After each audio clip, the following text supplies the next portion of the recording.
sin vakte treu. Que se manito virtud y fe. O Canada, stringiami il tuo bel cor. Oh, Canada, we stand on guard for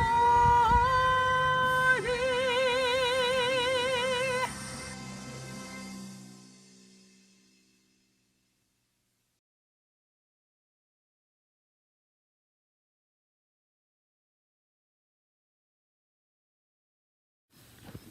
We acknowledge that the land on which we are gathered is part of the traditional territory of the Chippewa, Odawa, Potawatomi, and Delaware nations.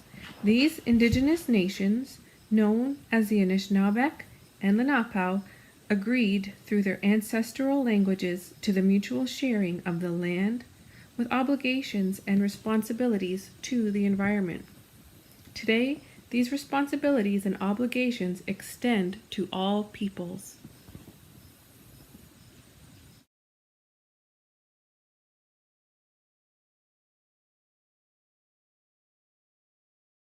Hi, I'm Rick Mercer, and I'm old. I'm old enough to remember when Terry Fox began his Marathon of Hope in St. John's, Newfoundland and Labrador by dipping his artificial leg into the frigid North Atlantic Ocean. I remember because I watched on TV. I'm from Newfoundland, and this was a pretty big story that this kid from British Columbia was going to run across Canada and raise money for cancer research. And I watched him on TV, and I remember hoping so badly that he would make it and he would be successful. But then I heard that in order to pull this off, he was going to have to run the equivalent of a marathon every single day until he got to Vancouver. And I can remember thinking, that's impossible. That can't be done. And I remember thinking, I don't think he'll make it to Nova Scotia. Well, thankfully, I was proven wrong. And we all know now that nothing could have stopped Terry Fox from achieving his goal, other than, sadly, the cancer that took his life. But I also can't help but think, how many people in his orbit, how many people did he know that must have voiced concerns and said, this can't be done. What you're doing is too big. Scale it back. But he obviously didn't pay any attention to them.